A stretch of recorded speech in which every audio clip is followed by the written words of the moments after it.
അതാണ് നിന്റെ മോൻ ഇങ്ങനെ കഞ്ചാവ് അടിച്ച് നടക്കുന്നു. അപ്പൊ തന്നെ അടുക്കള ടീം കഴിഞ്ഞു. ലക്ഷങ്ങൾ ആർക്ക് പോയി എന്ന് പറഞ്ഞാൽ, ആ വന്നിരുന്ന കുഞ്ഞിക്കവല ഒരു കാര്യം പറഞ്ഞാൽ അതങ്ങനെ അനുസരിച്ചോണം എന്നത് ചെറുപ്പത്തിലേ പഠിപ്പിച്ചങ്ങ് വെച്ചു.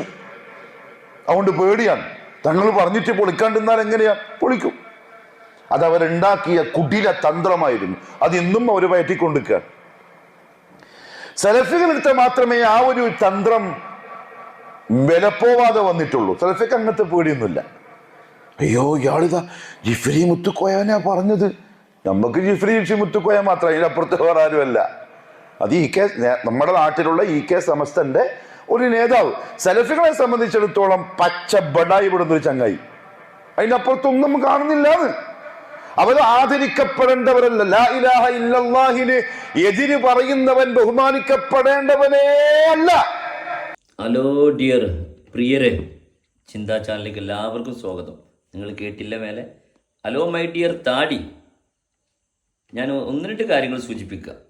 ഇവിടെ 4 ആളുകളെ മുന്നിലും ഒരു സ്റ്റേജ് മൈക്കും കിട്ടിയാലേ എന്ത് പറയണമെന്ന് തീരുമാനിക്കാൻ സദസ്സിലിരിക്കുന്ന ആരും എണീറ്റ് വന്നുകൊണ്ട് ഇന്ന പറയണ്ട ഇന്ന പറയണമെന്ന് പറയില്ല. അത് പറയുന്നവർ തീരുമാനിക്കലാണ്. ഒരു 5 മിനിറ്റ് സംസാരത്തിലുള്ള ഈ താടി മിസ്റ്റർ, ഞാൻ പേര് പറയാൻ ആഗ്രഹിക്കുന്നില്ല, 5 മിനിറ്റ് സംസാരത്തിൽ 5 പേരെ കുറ്റപ്പെടുത്തുക. സാമുദായിക നേതാക്കളോ മത നേതാക്കളോ ആത്മീയ നേതാക്കളോ ആരും. ഇവളോ ഞാൻ ഈ ആദർശമുള്ള ഈ വ്യക്തിയുടെ ആദർശമുള്ള മറ്റു നേതാക്കളോട് ചോദിക്കട്ടെ, ഈ കുറ്റപ്പെടുത്താൻ ഗീബത്തിന് നമീമത്തിന് മാത്രമാണോ ഇതാണോ നസീഹത്ത്? ഇതിനാണോ നമ്മൾ സ്റ്റേജ് കിട്ടുന്നത്? ഒരിക്കലും ഭൂഷണമല്ലത്. അതുകൊണ്ട് ഞാൻ പറയാൻ ഉദ്ദേശിക്കുന്ന കാര്യം, ഇന്ന് കേരളത്തിലെ മലയാള മണ്ണിലെ ആത്മീയ ഒരു മതസംഘടനയാണ് സമസ്ത കേരള, ഒരു പരമോന്നത സംഘടനയാണ്. അതിൻ്റെ അമരത്തിരിക്കുന്ന സയ്യിദുൽ ഉലമ ജിഫ്രി മുത്തുക്കോയ തങ്ങൾ ഇന്ന് എതിർകക്ഷി എന്തിനാ BJP VHP വിശ്വ ഹിന്ദു പരിഷത്ത് ഒരു എതിർകക്ഷികളിലെ ആളുകൾ പോലും പറയാൻ മടിക്കുന്ന, പേടിക്കുന്ന, അല്ലെങ്കിൽ പിന്നെ അവർക്കൊരു ധൈര്യമില്ലാത്ത കാര്യം പച്ചയായ പബ്ലിക്കിൽ ഗീബത്ത് പറഞ്ഞുകൊണ്ട് നിന്റെ സംസാരത്തിൽ വന്ന എന്താണ് ഡിയർ താടി? സയ്യിദുൽ ഉലമയെ കുറിച്ച് ജിഫ്രി മുത്തുക്കോയ തങ്ങൾ ഏതോ ഒരു ബടായി പറയുന്ന ആള്.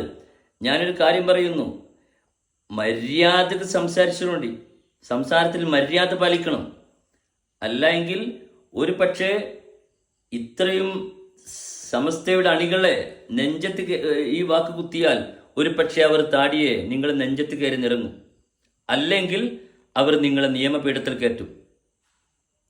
സയ്യിദുൽ ഉലമ, ഞാൻ ചോദിക്കട്ടെ, ഇത്രയും കേരളത്തിൽ ആത്മീയമായിട്ട് പല നേതാക്കളും ഉണ്ടല്ലോ, ഏതെങ്കിലും ഇത്രയും നിലപാടിൽ കർക്കശയുള്ള ഒരു നേതാവിനെ പറയും?